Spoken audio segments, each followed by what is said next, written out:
বন্ধুরা, কে কে খাবার খেয়েছো নিশ্চয়ই আমাকে জানাও। আমি খেয়ে নিচ্ছি। আর এই দেখো, এইগুলো আমার সং ছাড়বে না। আমি মানে মেডিসিন খেয়ে খেয়ে আমার দম বেরিয়ে যাচ্ছে, আমি এবার মনে মারাই যাব।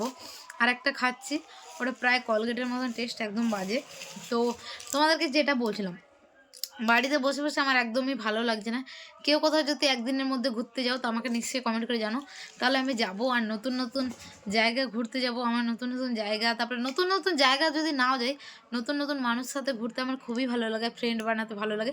যদি কেউ যাও, মানে যেমন দুজন ফ্রেন্ড যাচ্ছ, তো আমাকে একটু জানো, তাহলে আমিও তোমার সাথে চলে যাবো। নতুন ফ্রেন্ড হবে, যারা মানে যারা যারা আমার ভিডিও দেখো, যারা যারা আমাকে ভালোবাসো তাদেরকে বলছি, এরকম অন্য কাউকে বলছি না। যারা আমার ভিডিও দেখতে পছন্দ করো তাদের সাথে আমি ভিডিও বানাবো, ফটো তুলবো, আরও অনেক কিছু ঘুরবো, আর নতুন মানুষের সাথে চিন আপ হবে। ব্যাস এইটুকুই। আর এই দেখো, এইগুলো তো স্বাদ ছাড়বে না। আমার গ্যাসের অনেক প্রবলেম হচ্ছে, আর পেটের অনেক কিছু, এখন সিদ্ধ সিদ্ধ খাবার খেতে হচ্ছে, বাড়িতে থাকতে হচ্ছে, তাই আর ভালো লাগছে না। অনেকক্ষণ থেকে বক বক করলাম, তোমাদের হয়তো শুনতে ভালো লাগছে না। এই পর্যন্ত আজকে, টাটা বাই। নিশ্চয়ই কমেন্ট করো।